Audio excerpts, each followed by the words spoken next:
السلام علیکم ورحمۃ اللہ وبرکاتہ۔ الحمدللہ رب العالمین والصلاة والسلام علی رسولہ الامین وعلی آلہ وصحبہ اجمعین ومن تبعہم بإحسان الی یوم الدین، اما بعد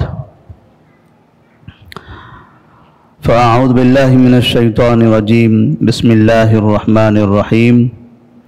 اليوم اکملت لکم دینکم واتممت علیکم نعمتی ورضیت لکم الاسلام دینا۔ سیرت النبی صلی اللہ علیہ وسلم کے سلسلے دروس میں آج کے درس کا عنوان ہے نبی کریم صلی اللہ علیہ وسلم مکہ مکرمہ میں۔ آپ صلی اللہ علیہ وسلم نے جس وقت حج کا ارادہ کیا، مدینہ میں آپ کے حج کے ارادے کا اعلان کر دیا گیا، بہت سے مسلمان ادھر ادھر سے جمع ہوئے اور مدینہ کے اطراف، مکہ کے اطراف کے وہ لوگ جو مدینہ نہیں آ سکتے تھے وہ سیدھے مکہ پہنچ گئے۔ ایک بڑی تعداد مسلمانوں کی یہ چاہتی تھی کہ نبی کریم صلی اللہ علیہ وسلم کی امارت میں، آپ کی رہنمائی میں وہ حج مکمل کر لیں۔ ہجرت کا 10واں سال ختم ہونے کے قریب تھا، ذی القعدہ کا مہینہ تھا، 26 تاریخ تھی، ہفتے کا دن تھا۔ آپ صلی اللہ علیہ وسلم ظہر کی نماز کے بعد مدینہ منورہ سے ذوالحلیفہ کی طرف چلے۔ ذوالحلیفہ میں جا کر آپ نے عصر کی نماز پڑھی، مغرب کی نماز پڑھی، عشاء کی نماز پڑھی، پھر فجر کی نماز پڑھی، یہاں تک کہ ظہر سے پہلے پھر آپ صلی اللہ علیہ وسلم نے احرام باندھا۔ احرام سے پہلے آپ نے غسل کیا اور پھر اس کے بعد احرام کے بعد آپ نے وہاں پر ظہر کی 2 رکعت نماز پڑھی۔ اس کے بعد یہ اتوار کا دن تھا، ذی القعدہ کی 27 تاریخ تھی۔ آپ صلی اللہ علیہ وسلم اب یہاں سے مکہ کی طرف چل پڑے۔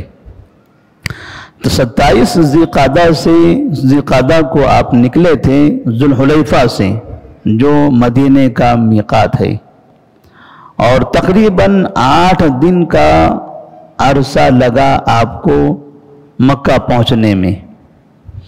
آپ 4 ذی الحجہ کو اتوار کے دن صبح صبح مکہ مکرمہ میں داخل ہوتے ہیں۔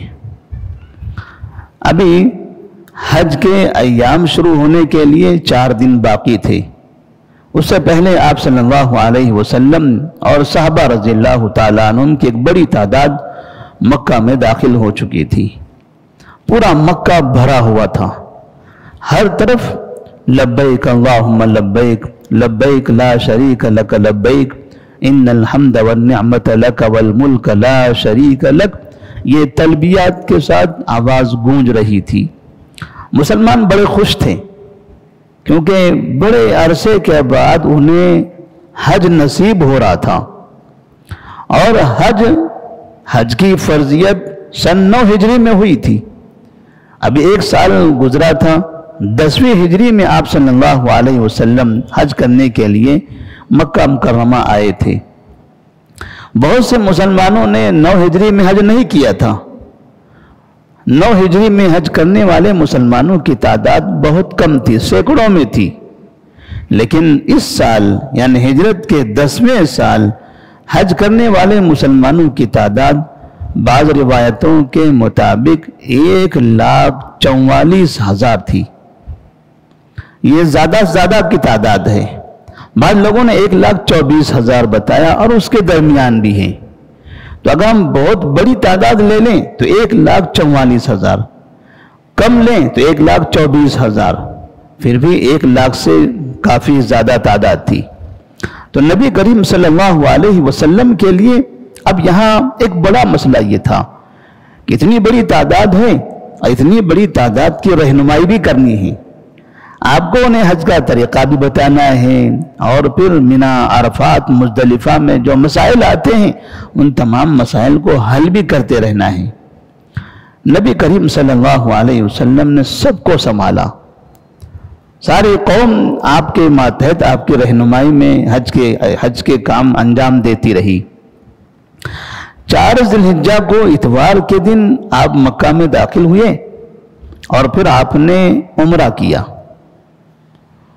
عمرہ یعنی آپ نے طواف کیا، اس کے بعد صفا مروہ کی سعی کی۔ صفا مروہ کی سعی کرنے کے بعد تقریباً آپ کے ساتھ جتنے صحابہ تھے سب نے طواف کیا تھا، صفا مروہ کی سعی کر لیا تھا۔ اب یہاں پر صحابہ میں 2 جماعتیں بن گئی، وہ اس طرح سے کہ حج کی جو 3 قسمیں ہیں ان 3 قسموں میں سے نبی کریم صلی اللہ علیہ وسلم نے حج قران کیا، اور آپ نے دوسروں کو حج تمتع کا حکم دیا۔ آپ صلی اللہ علیہ وسلم جب مدینہ سے نکلے تھے تو اس وقت آپ کے ساتھ میں ہدی یعنی جو جانوروں کی قربانی مینا میں کی جاتی ہے، حاجی جو قربانی کرتے ہیں وہ جانور آپ ساتھ لے کر آئے تھے، اور بہت سے ایسے صحابہ تھے جو اپنے اپنے علاقے سے قربانی کے جانور ساتھ لے آئے تھے۔ یہ قربانی کے جانور یہ عید کے قربانی کے نہیں تھے، بلکہ یہ حاجی کی قربانی کے تھے، جو مینا میں قربان کیے جاتے ہیں حاجی کی طرف سے۔ تو نبی کریم صلی اللہ علیہ وسلم بھی جانور لائے تھے، لیکن کچھ صحابہ ایسے تھے جنہوں نے قربانی کے جانور بھی اپنے ساتھ نہیں لایا تھا۔ تو آپ صلی اللہ علیہ وسلم نے یہاں پر ان صحابہ کو جنہوں نے جانور نہیں لائے تھے قربانی کے، ان سے کہا کہ آپ حج تمتع کر لو، یعنی آپ نے ابھی عمرہ کر لیا ہے، طواف کر لیا، صفا مروہ کی سعی کر لی، اب آپ بال کٹا لو، بال کٹا کے آپ احرام کھول دو، اب اپنے عادی جو کپڑے روزمرہ کے وہ کپڑے میں رہو۔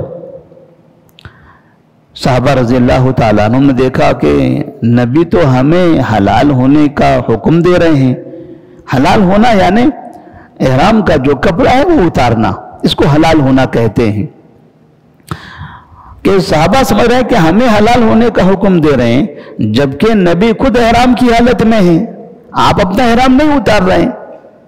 تو صحابہ رضی اللہ تعالیٰ عنہ پوچھا، یا رسول اللہ صلی اللہ علیہ وسلم ہم نے تو آپ کے ساتھ نیت کی ہے، ہم آپ کے ساتھ چلے ہیں، جیسی نیت آپ کی تھی ویسے ہی نیت ہم نے بھی کی ہے، ہم یہاں احرام کھول دیں اور آپ احرام نہیں کھول رہے، وجہ کیا ہے؟ نبی نے فرمایا اس کی وجہ ہے آپ لوگ احرام کھول دو، میں احرام نہیں کھولوں گا۔ جب لوگوں نے سوال کیا تو آپ صلی اللہ علیہ وسلم نے فرمایا، لو استقبلت من امری ما استدبرت ما سقت الهدي ولجعلتها عمرہ، اگر مجھے یہ بات پہلے معلوم ہوتی تو میں ہدی کا جانور یعنی قربانی کا جانور ساتھ نہ لاتا، میرے ساتھ قربانی کا جانور ہے، میں نے قربانی کا جانور لایا ہے، اس لیے میں یہاں پر احرام نہیں کھولوں گا، میں عمرے کے ساتھ ساتھ حج کو دونوں ملا دوں گا۔ حج قران کہتے ہیں حج اور عمرے کو ملا دینا، ملانے کا مطلب یہ ہوتا ہے کہ عمرہ کرنے کے بعد احرام نہ کھولے، جیسے 4 ذی الحجہ کو آپ نے عمرہ کر لیا، طواف کیا، صفا مروہ کی سعی کر لی، اب اس کے بعد اب آپ احرام کی حالت میں ہی رہیں گے، جیسے احرام کی حالت میں ذو الحلیفہ سے رہے تھے 4 سے 5 6 7 8 تاریخ تک بھی اسی حالت میں رہیں گے، احرام کی حالت میں رہیں گے، احرام اتاریں گے نہیں۔ اور احرام کی حالت میں رہنے کا مطلب یہ ہوا کہ پھر بال کٹانا منع ہے، ناخن کاٹنا منع ہے، خوشبو لگانا منع ہے، سر ڈھکنا منع ہے۔ احرام کا مطلب اب اس کے سارے قوانین کا اہتمام بھی کرنا پڑے گا۔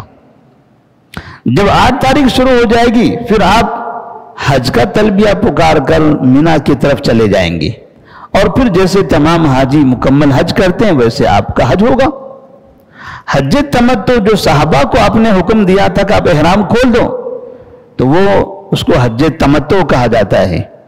اور ہمارے پاس سے ہندوستان سے جو حجاج کرام جاتے ہیں وہ تقریباً حج تمتع ہی کرتے ہیں، یہاں سے جانے کے بعد عمرہ کر لیتے ہیں، عمرہ کر کے اپنا احرام اتار لیتے ہیں، طواف کرتے ہیں، صفا مروہ کے سعی کرتے ہیں، بال کٹاتے ہیں، نہا لیتے ہیں، احرام کے کپڑے اتار کر پھر اپنے جو کپڑے پہننا چاہتے ہیں وہ کپڑے پہن لیتے ہیں 8 ذی الحجہ تک۔ جب ذی الحجہ کی 8ویں تاریخ آتی ہے تو اس کے بعد پھر سے وہ احرام باندھتے ہیں، جہاں گھر میں بلڈنگ میں جہاں پر رہتے ہیں اسی جگہ سے پھر احرام باندھتے ہیں اور پھر حج کی نیت کر کے تلبیہ پکارتے ہوئے لبیک اللہم لبیک ایسے کہتے ہوئے پھر مینا کی طرف روانہ ہوتے ہیں۔ یہ حج تمتع ہے۔ تو نبی کریم صلی اللہ علیہ وسلم نے حج قران کیا تھا، لیکن آپ نے حج تمتع کی خواہش ظاہر کی تھی۔ اسی لیے جب سوال کیا جاتا ہے کہ حج قران افضل ہے یا حج تمتع افضل ہے، تو بعض علماء کہتے ہیں حج قران افضل ہے۔ کیوں؟ تو کہتے ہیں اس لیے کہ نبی صلی اللہ علیہ وسلم نے کیا تھا، نبی نے ایک ہی حج کیا ہے وہ بھی حج قران۔ بعض علماء کہتے ہیں نہیں، حج تمتع افضل ہے۔ تو پوچھا جائے کیوں؟ تو کہتے ہیں نبی نے حج قران کیا لیکن آپ نے حج تمتع کی خواہش ظاہر کی، لہذا حج تمتع افضل ہے۔ تو اس طرح سے اکثر علماء کا یہی فتویٰ ہے کہ حج تمتع افضل ہے، اس لیے تقریباً مسلمان یا خاص طور پر ہمارے پاس سے جانے والے حجاج اکرام حج تمتع ہی کرتے ہیں۔ اس کے بعد نبی کریم صلی اللہ علیہ وسلم اسی احرام میں ذی الحجہ کی 8ویں تاریخ تک بھی رہے۔ جب 8ویں تاریخ شروع ہوئی، یہ تقریباً جمعرات کا دن تھا، ذی الحجہ کی 8ویں تاریخ تھی، آپ مینا میں چلے گئے۔ مینا میں ظہر، عصر، مغرب اور عشاء اور پھر فجر، اتنی نمازیں آپ نے وہاں پر ادا کی۔ ظہر کی 2 رکعت، عصر کی 2 رکعت، مغرب کی 3 رکعت، عشاء کی 2 رکعت، فجر کی 2 رکعت، اس طرح سے آپ پڑھتے رہے۔ اور فجر کی نماز کے بعد آپ مینا سے عرفات کی طرف چلے گئے۔ اب یہ ذی الحجہ کی 9ویں تاریخ تھی، جمعہ کا دن تھا۔ ہمارے درمیان میں حج اکبری ہم سنتے ہیں، حج اکبری۔ جب پوچھا جائے حج اکبری کیا ہے تو لوگ کہتے ہیں حج اکبری یہ ہے کہ عرفات کے دن جمعہ کا دن آ جائے۔ تو عرفات کے دن جمعہ کا دن آ جائے اس کو حج اکبری نہیں کہتے۔ یوم عرفات کو جب حاجی عرفات کے میدان میں ہوں اور اس دن جمعہ ہو تو اس کو حج اکبری نہیں کہتے۔ حج اکبری کہتے ہیں اس حج کو جو حج ہر طرح کے گناہوں سے پاک ہو کر ہم مکمل کر لیں، وہ ہے حج اکبری۔ کوئی بھی حاجی عرفات کا میدان پیر کو آ جائے، منگل کو آ جائے، اتوار کو آ جائے، کبھی بھی آ جائے، اس سے کوئی فرق نہیں پڑتا ہے، دن ہوتے ہیں۔ حاجی جب ہر طرح کے گناہوں سے پاک رہ کر حج کے ایام مکمل ادا کرتا ہے تب ایسی صورت میں اس حج کو کہا جاتا ہے حج اکبری، یعنی ابھی بڑا حج، یعنی کامیاب حج، مقبول حج۔ اسی کو حج مبرور بھی کہا جاتا ہے، حج مبرور، کہ یہ مقبول حج ہے، اچھا حج ہے کہ اس نے کامیابی حاصل کر لی۔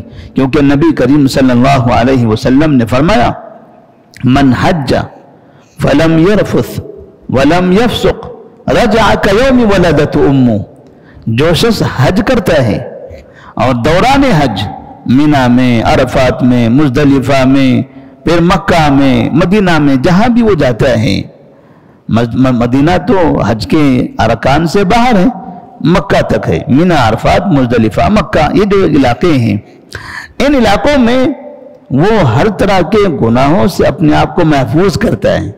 آنکھوں کے گناہ، زبان کے گناہ، ہاتھوں کے گناہ، پیٹ کے گناہ، ان سارے گناہ، چھوٹے بڑے تمام گناہوں سے محفوظ رہنے کی کوشش کرتا ہے اور محفوظ رہتا ہے۔ تو رجع کیوم ولدت امہ، تو وہ حج سے ایسے واپس لوٹتا ہے جیسے کہ وہ اپنی ماں کے پیٹ سے پیدا ہوا ہے، یعنی اللہ تبارک و تعالیٰ اس کے تمام گناہوں کو معاف کر دیتا ہے۔ تو اس طرح سے نبی کریم صلی اللہ علیہ وسلم اب جمعہ کے دن ذی الحجہ کی 9ویں تاریخ کو عرفات کے میدان میں داخل ہو جاتے ہیں۔ جہاں جہاں آپ جا رہے ہیں آپ کے ساتھ صحابہ کی بھیڑ ہے، تمام کے تمام صحابہ آپ کی پیروی کیے جا رہے ہیں۔ الگ الگ خیمے لگائے تھے، میدان تھا۔ ابھی جیسے خیمے بنائے ہوئے ہیں پہلے سے، پہلے ایسا بنایا ہوا نہیں تھا، میدان ہوا کرتا تھا، مینا، عرفات، مزدلفہ، اور جانے والے اپنی اپنی سواریوں میں وہ ٹینٹ جس طرح سے آج ہوتا ہے ایسے وہ لوگ کپڑے لے جایا کرتے تھے، جہاں جاتے وہاں پر وہ کھٹیاں گاڑ دیتے اور اس طرح سے اپنا اپنا خیمہ لگا لیتے تھے، اسی میں رہتے تھے۔ مینا میں بھی ایسے ہی ہوتا تھا، نبی کا اپنا خیمہ لگایا جاتا تھا، مینا میں نبی کا خیمہ تھا، عرفات میں نبی کا خیمہ تھا، مزدلفہ میں بھی اسی طرح سے۔ تو آپ صلی اللہ علیہ وسلم جہاں جاتے ہیں آپ کے لیے انتظام کیا جاتا۔ ایسے ہی صحابہ رضی اللہ تعالیٰ عنہ بھی اپنے اپنے حیثیت کے اعتبار سے خیمے بنا لیا کرتے تھے۔ تو آپ صلی اللہ علیہ وسلم جب جمعہ کے دن عرفات کے میدان میں پہنچے ہیں تو وہاں آپ نے ظہر کی نماز سے پہلے خطبہ دیا ہے، جس کو حج کا خطبہ کہا جاتا ہے، اور ابھی ہم بھی سنیں گے حج کا خطبہ عرفات کے میدان میں جو امام صاحب، جو خطیب صاحب دیتے ہیں۔ پہلے آل الشیخ نام جو خاندان کے ہوا کرتے تھے وہ لوگ دیا کرتے تھے، جو سعودی عرب کے مفتی تھے۔ اب چند سالوں سے الگ الگ علماء اکرام دے رہے ہیں، کبھی کعبے کے ائمہ اکرام دیتے ہیں، کبھی ملک کے جو سب سے بڑے علماء ہوتے ہیں، علماء کبار جو کمیٹی ہے، بڑے علماء کی جو کمیٹی ہے، اس کمیٹی کے علماء میں سے کوئی ایک ممبر عالم دیتے ہیں۔ اس مرتبہ بھی علماء کبار میں سے ایک عالم خطبہ دینے والے ہیں۔ الگ الگ خطیب اب بدلے جاتے ہیں۔ پہلے ایسا ہوتا تھا کہ آل الشیخ جو ہوتے تھے، محمد بن عبد الوہاب رحمہ اللہ کے خاندان کی جو نسل سے ہوتے تھے، اور پورے ملک کے سب سے بڑے مفتی ہوتے تھے، مفتی اعظم جس کو کہا جاتا تھا، ان کا خطبہ ہوتا تھا۔ علامہ ابن باز رحمہ اللہ کا خطبہ ہوا کئی زمانے تک، کیونکہ وہ مفتی تھے۔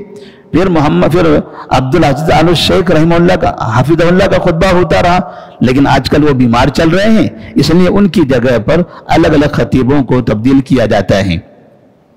تو یہ خطبہ دیا جاتا ہے عرفات کی مسجد میں، مسجد عرفہ، عرفات کی جو مسجد ہے جس کو مسجد نمیرہ کہتے ہیں، مسجد نمیرہ بڑی مسجد ہے لیکن حاجیوں کے لیے بہت چھوٹی ہے۔ حاجی اتنے زیادہ ہوتے ہیں کہ اتنی بڑی مسجد ہوتے ہوئے بھی بہت چھوٹی بن جاتی ہے۔ ہزاروں حاجی وہاں آ سکتے ہیں نماز پڑھنے کے لیے، لیکن حاجیوں کی تعداد تو لاکھوں میں ہے، اور اتنی بڑی مسجد تو نہیں بنائی جا سکتی۔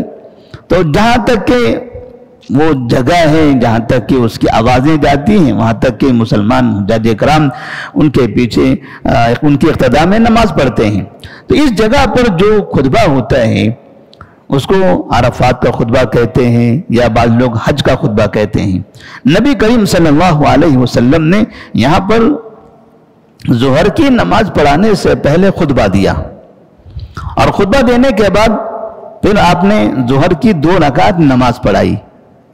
آپ صلی اللہ علیہ وسلم نے ظہر کی 2 رکعت نماز پڑھائی۔ جیسے سلام پھیرا، پھر سے عصر کی نماز کے لیے اقامت کہی گئی، اور پھر آپ نے عصر کی 2 رکعت نماز پڑھائی۔ جب سے آپ مینا میں داخل ہوئے تب سے آپ قصر کر رہے ہیں۔ مینا کی تمام نمازیں آپ نے جو 4 رکعت والی ہیں وہ 2 رکعت سے پڑھائی۔ عرفات میں داخل ہوئے تو یہاں 2 رکعت سے بھی اور جمع کر کے پڑھائی۔ تو عرفات کے میدان میں 4 رکعت والی نماز کو 2 رکعت سے پڑھنا ہے اور جمع کر کے پڑھنا ہے، کیونکہ آپ صلی اللہ علیہ وسلم نے ظہر کا وقت جب شروع ہوا تھا، وقت شروع ہونے کے بعد خطبہ دیا، ظہر کی 2 رکعت نماز پڑھائی، سلام پھیرا، سلام پھیرتے ہیں پھر سے مؤذن صاحب نے اقامت کہی، پھر آپ نے عصر کی 2 رکعت نماز پڑھائی، سلام پھیر دیا۔ اب اس کے بعد یہاں سے، چونکہ ابھی بہت وقت باقی ہے، اگر ہم یہ سمجھیں کہ اگر 1 بجے بھی اس طرح سے اگر نماز شروع کریں ہو تو تقریباً آدھے گھنٹے میں ظہر بھی ختم ہو جائے گی، عصر بھی ختم ہو جائے گی۔ اس کے بعد 1:30 بجے سے لے کر اب مغرب تک کا وقت باقی ہے، کیونکہ مغرب تک کے مسلمانوں کو عرفات میں رہنا ہے، اس میدان عرفات میں۔